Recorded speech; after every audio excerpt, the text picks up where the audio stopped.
안녕하십니까, 통박사 조병호입니다. 한 개인이 무엇을 소유했는가, 이 부분은 참 중요한 부분 아니겠습니까? 그런데 결국 정치 권력을 소유했다, 이 말은 생각 이상으로 중요하다는 것이죠. 다윗이 정치 권력을 가지고 제사장 나라의 힘을 기울였을 때 그는 참으로 역사의 길이길이 부러움 사람으로 이름을 남게 되었던 것이죠. 그런가 하면은 이제 오늘 우리가 살펴볼 여로보암이라는 사람은 이 권력을 가지고 아주 이름을 크게 남겼는데 그 내용이 우리가 좀 교훈을 받아야 될 뿐이지 부러움의 대상은 아니었다라는 생각을 해보면서 이 사람에 관한 이야기를 시작을 하겠습니다. 먼저 이스라엘의 정치 역사 속에서 돌풍, 즉 정치 돌풍을 일으켰던 사람을 두 사람을 꼽아 볼 수 있겠습니다. 첫째는 누구니 해도 다윗입니다. 다윗이 대단한 정치 돌풍을 일으켰죠. 또 한 사람은 오늘 우리가 만나볼 여로보암이라는 사람입니다. 그런데 이 두 사람 다 정치 돌풍을 일으킴에 있어서 배경이 있었다는 것입니다. 즉 다윗이 정치 돌풍을 일으킨 배경은 사울 왕의 정치적 실정에 있었고, 여로보암이 정치 돌풍을 일으키게 된 것은 솔로몬 왕의 정치 실정에 있었다. 그렇다면 사울과 솔로몬의 어떤 정치적 실정이 이런 정치적 돌풍을 일으키게 했는가를 먼저 생각해 볼 필요가 있겠습니다. 사울과 솔로몬, 이 두 사람은 국가 권력을 가지고 그 국가 권력의 공공성이라는 부분에 대해서 집중도가 낮았을 때 정치 실정이 나왔다는 것이죠. 국가 권력이라는 것은 누구나 다 함께 이익을 추구할 수 있고 공존할 수 있는 쪽으로 사용해야 그 권력의 공공성, 정당성, 법치성이 담보되는 거 아니겠습니까? 문제는 사울 왕이 한때는 그랬지만 점차 시간이 지나가면서 오히려 자신의 출신 지역, 그러니까 베냐민 지역의 또 출신 혈통, 베냐민 지파를 기반으로 권력을 사용하면서 권력의 여러 힘을 그 지파의 이익을 창출하는 데 오히려 더 많이 사용을 하게 됐다는 것이죠. 솔로몬의 권력 후반기에도 다를 바가 없었습니다. 솔로몬 또한 너무나 많은 왕비를 두고 그 왕비들의 사치를 감당해야 되는 상황에 이르게 되자 젊은 날 그의 그렇게 총명하고 지혜롭게 권력을 장악하며 경영했던 그의 모든 총기는 흐려진 상태에서 오히려 국가 권력을 가지고 자신의 왕실을 보호하며 왕실의 풍요를 채우는데 연연할 수밖에 없었다는 거죠. 이런 상황에서 자연스럽게 솔로몬은 유다 지역과 유다 지파, 즉 지연과 혈연의 기반을 두고 그의 후반 정권을 유지해 갈 수밖에 없었다라는 상황이죠. 이 말은 다시 말해서 국가 전체 가운데 어느 한 지역과 혈연 세력이 국가 권력을 독점하며 국책 사업을 주도하는 형식을 띠게 되면은 국민 세력들은 그 부분에 대해서 변화를 목말라 할 수밖에 없는 상황이죠. 바로 이런 환경이 누군가를 중심으로 정치적 돌풍을 일으키게 하는 배경이다라고 보시면 되겠고요. 고대 정치 이야기입니다만은 사실 오늘 현대 정치와도 크게 다를 바는 없다라는 생각을 먼저 해둘 필요가 있겠습니다. 다윗의 정치 돌풍이 얼마만큼 큰 폭풍을 가져왔으며 결국은 그것이 제사장 나라 경영으로 끝내 잘 결말을 맺었는지는 우리가 지지난 시간에 충분히 살펴봤습니다. 오늘은 여로보암의 돌풍이 어떻게 민족 분단으로까지 치달아가는지 그 내용을 한번 살펴볼 필요가 있겠습니다. 먼저 이 솔로몬이 많은 국책 사업을 진행하면서 그것을 효과적으로 잘 진행해 줄 수 있는 인재들을 당연히 선발을 하게 됐던 것이죠. 그 인재들 가운데 한 사람이 여로보암입니다. 이 여로보암은 성경의 기록으로 볼 것 같으면 아주 부지런하고 용감한 자였다. 그리고 가정적으로 보면 아버지가 일찍 돌아가시고 홀어머니 밑에서 가난하게 자랐다 라고 표현되어 나옵니다. 이 여로보암이 어린 시절 가난하게 자랐지만 아마 공부를 열심히 한 모양입니다.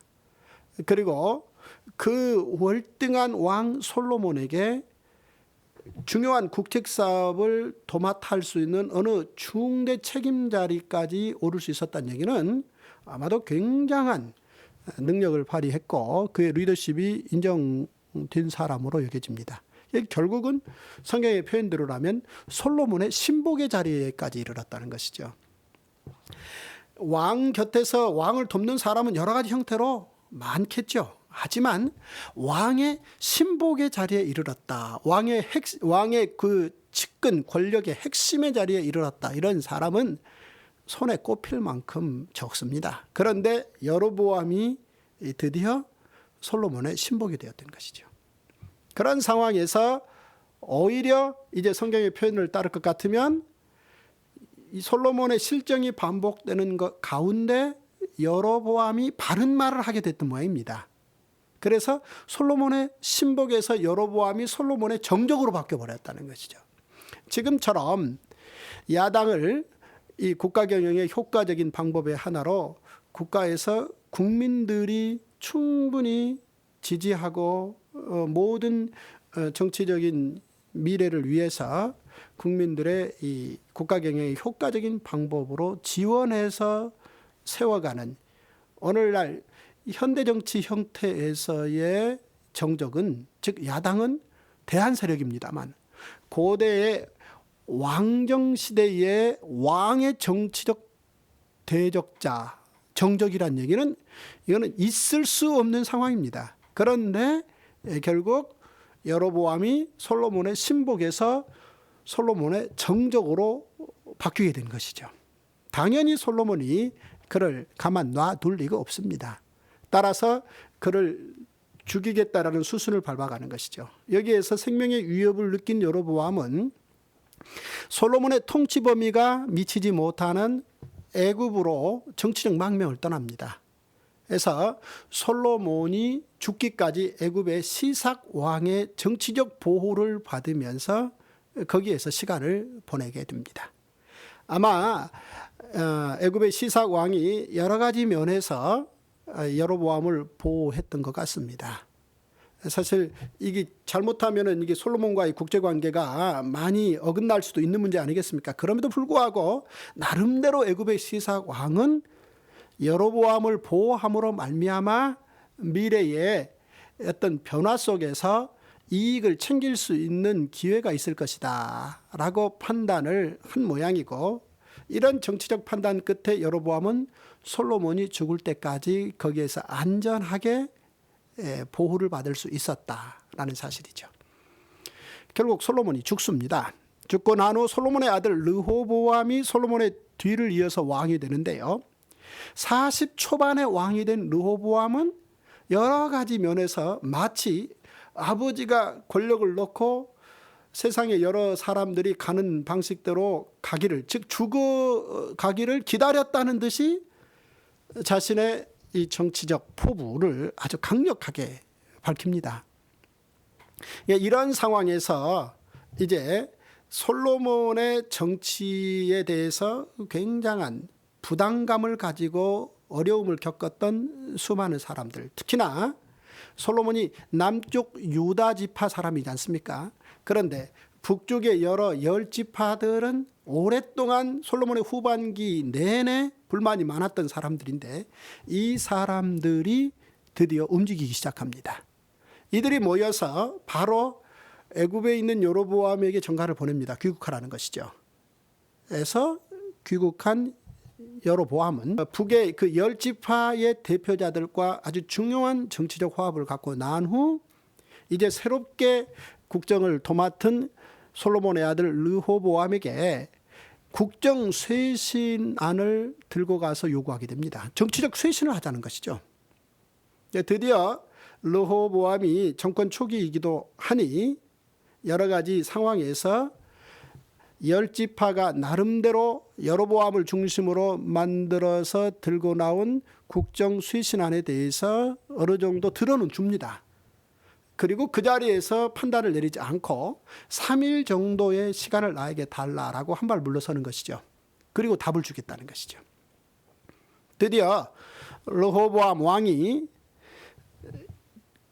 자기의 국정 파트너의 한쪽 축인 원로 대신들을 모아놓고 북쪽에서 올라온, 즉 여로보암 중심으로 올라온 국정 쇄신안에 대해서 의논을 합니다. 원로 대신들은 한마디로 전폭 수용합시다. 그래서 당신의 아버지 솔로몬의 국정의 방향과는 좀 다른 형태로 국가를 경영합시다. 권력을 그렇게 사용해야 됩니다. 라고 쇄신안 적극 수용 쪽으로 의견을 내놓습니다. 그러자 르호보암이 자신의 젊은 오랜 측근들과 이 문제를 놓고 다시 한번 의논하게 됩니다. 그런데 자신의 젊은 측근들은 여로보암 중심으로 올려놓은 이 국정 쇄신안에 대해서 결코 수용할 수 없다. 오히려 솔로몬 정치를 좀 더 강화하는 형식을 떼야 된다. 이런 충고를 하게 되는 것입니다. 드디어 이제 르호보암은 선택해야 됐는데 자신의 오랜 젊은 측근들의 이야기를 충고로 받아들여서 국정 방향을 결정하는 것이죠. 그리고 3일 후에 담화문을 통해서 이 사실을 공포를 하는데요. 내용인즉슨 나의 아버지의 허리는 나의 새끼손가락이다. 나의 아버지는 채찍으로 징치했으나 나는 정갈로 징치할 것이다. 이런 내용입니다. 이것을 좀 더 알아듣기 쉽게 설명하면 이렇습니다. 여로보암과 북이스라엘이라고 일컬어질 수밖에 없는 이제 이 열 지파에서 들고 나온 정치 그 쇄신안의 내용인즉슨 국가 국책 사업에 지나치게 우리를 강제적으로 동원하지 말라는 것입니다. 그 국책 사업에 너무나 많은 노역을 우리가 부담했다는 것입니다. 그렇게 많은 고역을 감당했는데 혜택은 우리에게 돌아오지 않고 오히려 솔로몬 일가에게 다 돌아가고 말았다는 것입니다. 이 부분에 대해서 재조정을 해달라, 정책적 재조정을 해달라는 것이죠.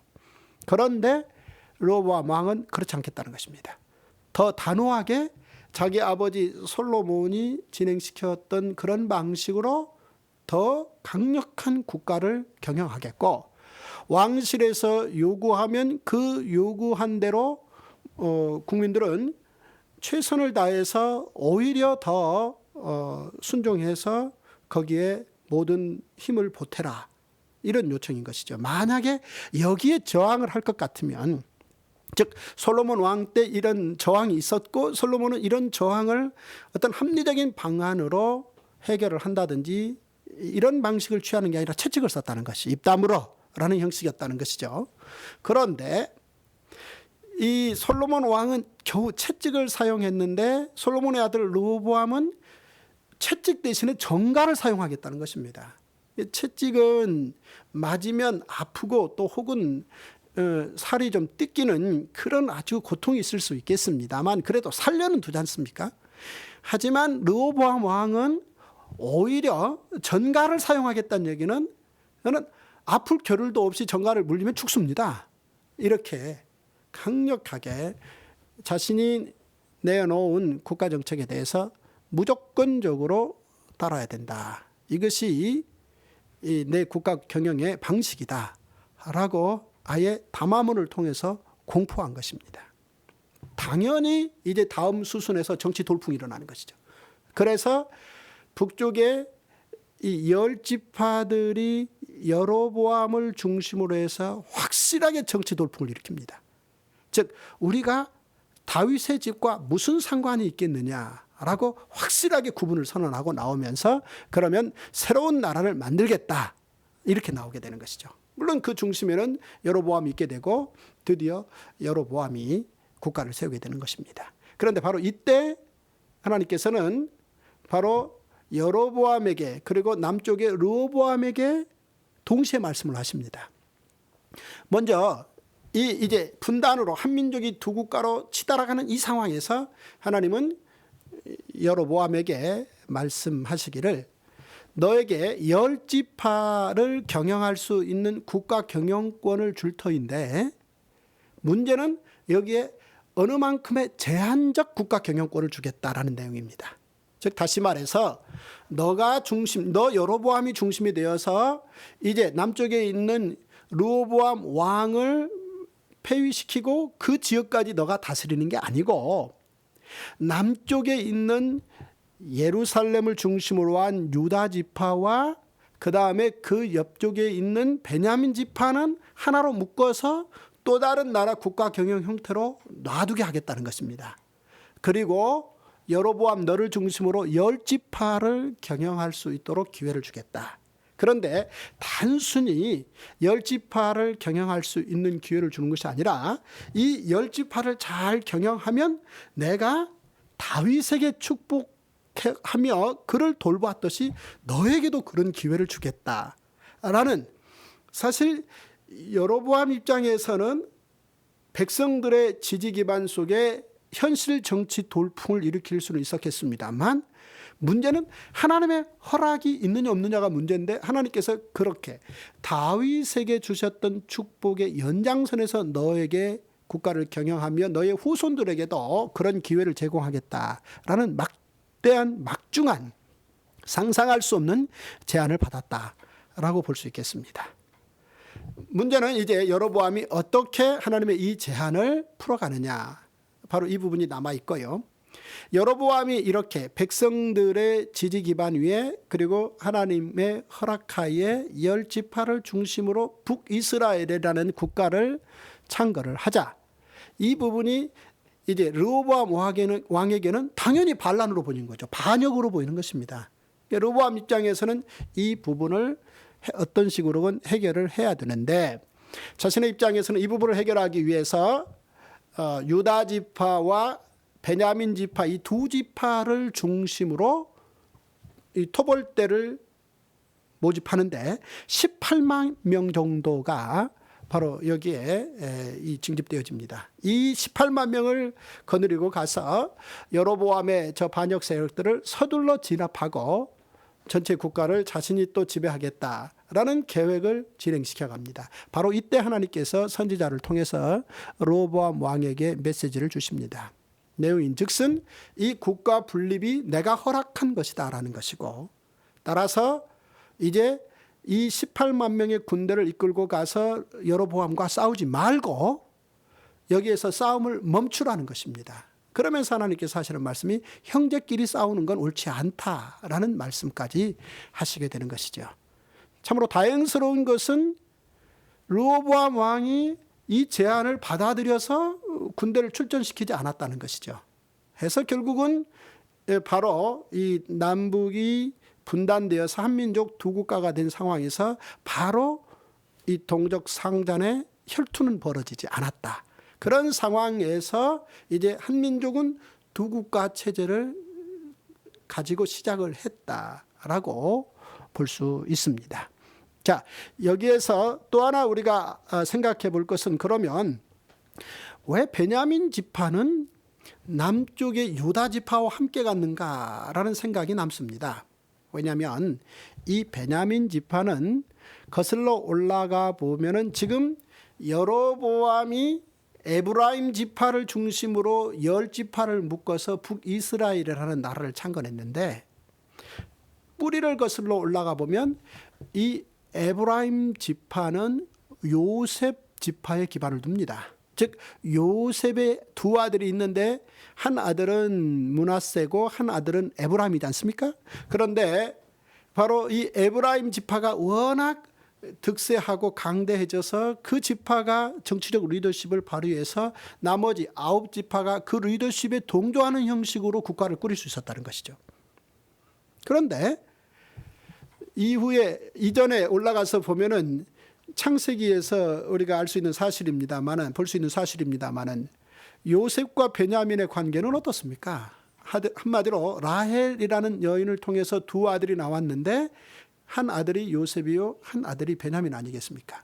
그런데 이 한 어머니에게서 나온 이 뿌리 깊은 이 두 아들인데 솔로몬 사후 한 민족이 두 국가로 분단될 때 이 베냐민 지파가 에브라임 지파의 여로보암과 함께 가지 않고 오히려 남쪽 유다 지파와 함께 작은 나라 남유다를 구성했다라는 내용이 궁금하다는 것이죠. 아마도 세 가지 정도의 이유가 있지 않겠는가라고 생각을 해보는데요. 그 첫째 이유는 지리적으로 베냐민 지파는 이 유다 지파와 상당히 근접해 있기 때문에 함께 간 측면도 있겠다라는 생각이고요. 또 한 가지 중요한 이유는 이전에 다윗이 남유다의 왕이 되었을 때 사실은 베냐민 지파 끌어안으려는 노력을 많이 했단 말이죠. 사울 정권의 기반이 베냐민 지파 아니겠습니까? 따라서 이 사울 정권 내내 베냐민 지파와 유다 지파의 사이는 결코 좋지 못했습니다. 그럼에도 불구하고 사울의 뒤를 이어서 왕이 된 다윗이 아주 지속적 노력을 통해서 베냐민 지파 끌어안기 노력을 최선을 다했다. 그것이 어느 정도 세월이 지나고 어느 만큼의 효과를 가져온 게 아니겠는가라고 판단해 볼 수도 있겠고요. 또 하나는 다윗이 사울 왕을 피해 도망 다닐 때 이 요나단과 만나서 우정을 나누며 서로 약속을 한 적이 있습니다. 그 약속의 내용의 핵심이 두 가지인데요. 첫째는 너가 왕이 되고 그 다음에 내가 왕이 되겠다라는 요나단의 이 말 속에 또 한 가지 요나단이 너와 나 사이에, 즉 다윗 너와 나 사이에 하나님께서 영원히 함께 계시기를 원한다 라는 말을 한 적이 있는데요. 바로 이 부분에 대해서 어느 만큼 역사가 진행되는 과정에서 오히려 이 둘의 약속을 하나님께서 인정해 주시지 않았겠느냐라는 생각도 해보게 된 것이죠. 먼 훗날의 이야기입니다마는 세월이 지나고 이 한민족 두 국가가 200년이 지속되고 난 후 북이스라엘이 멸망하고 남유다만 남지 않습니까? 북이스라엘은 이제 사마리아로 멸망한다는 얘기를 우리가 오는 시간에 또 많은 이야기를 해볼 수 있을 터인데요. 이 남쪽 유다만 남게 되는데 이때 유다 지파와 베냐민 지파만 남게 되었고 결국은 이후에 보면은 유다 지파의 예수님을 베냐민 지파인 사도 바울이 그토록 사랑하시는 이야기가 나오는 게 아니냐라는 생각도 미리 한번 해보게 되는 것이죠.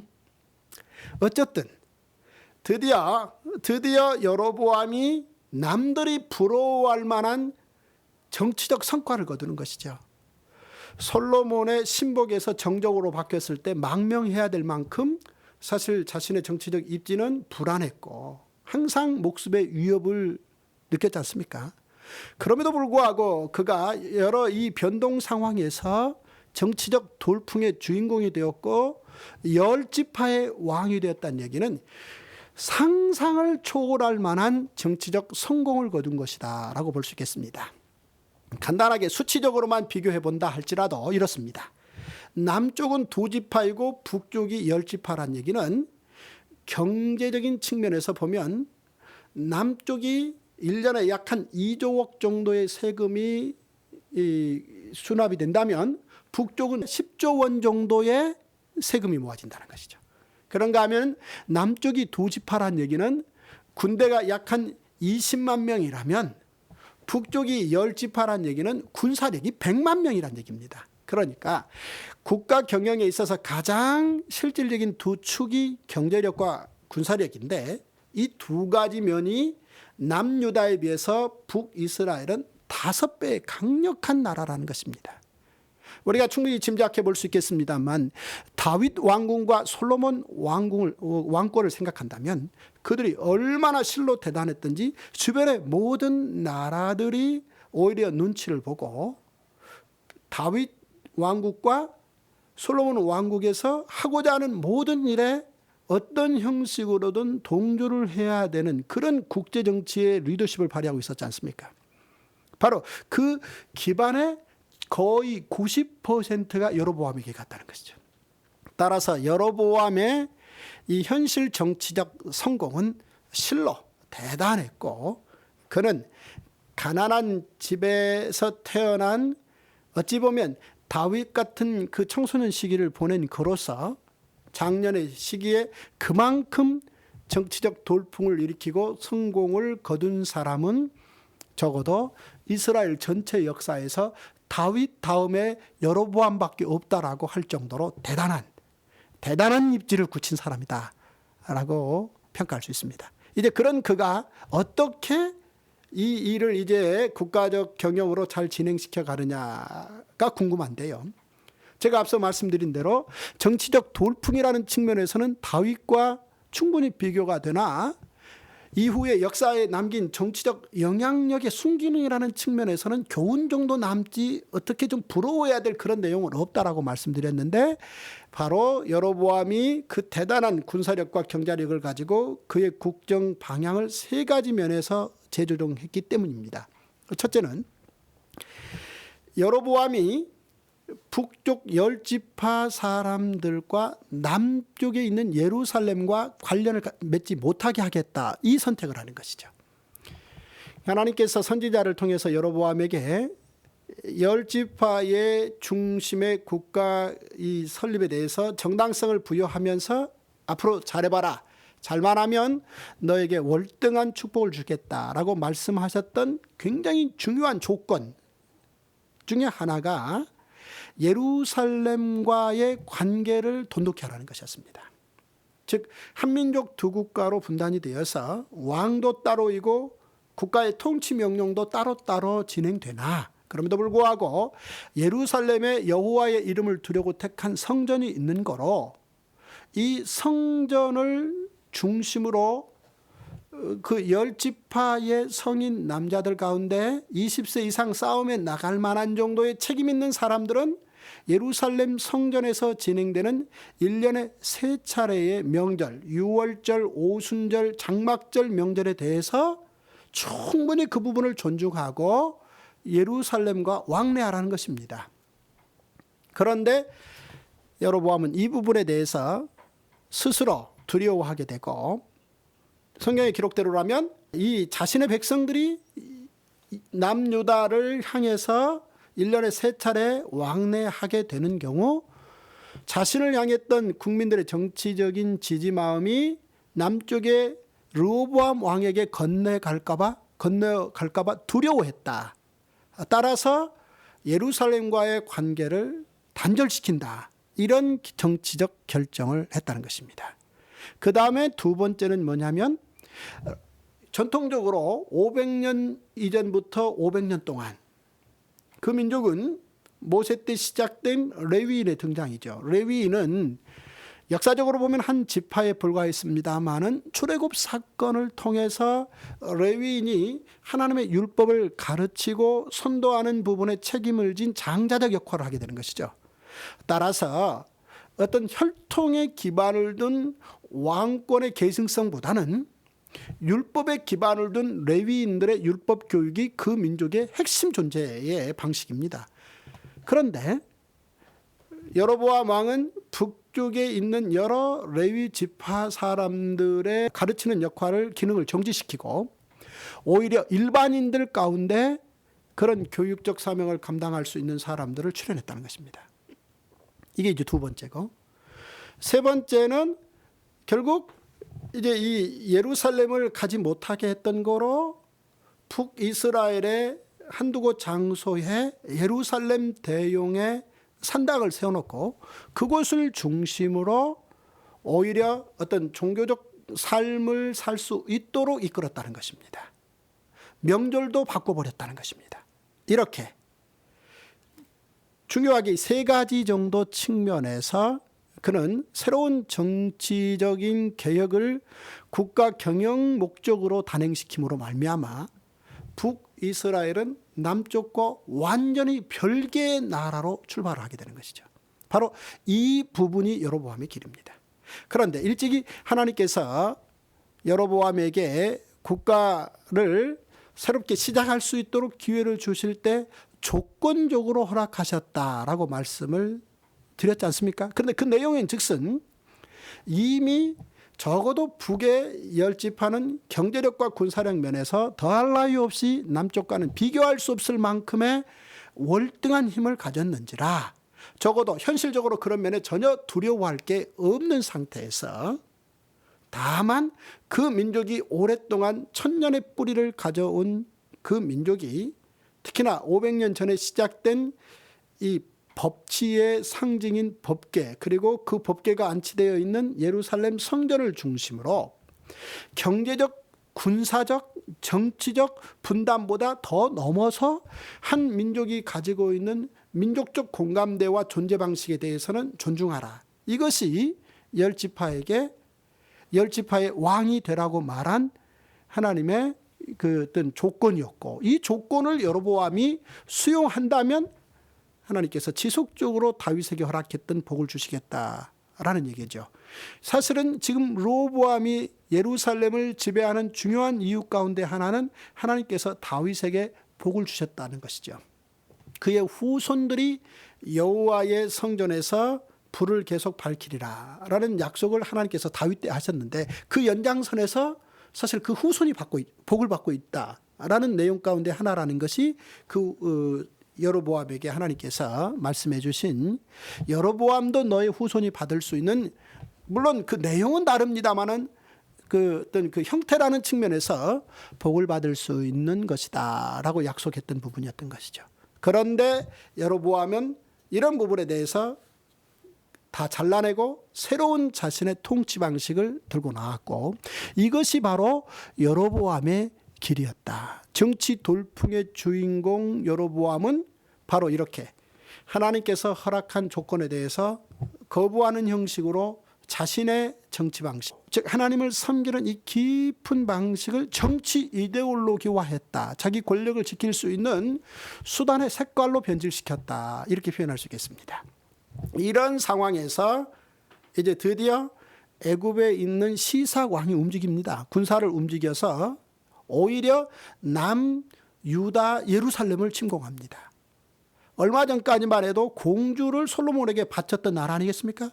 그런데 이제는 군대를 동원해서 예루살렘을 공격하게 되고 성경의 기록에 따를 것 같으면 애굽의 시삭 왕이 성전에 있는 많은 보물들과 왕궁에 있는 많은 좋은 것들을 약탈해 갔다는 것입니다.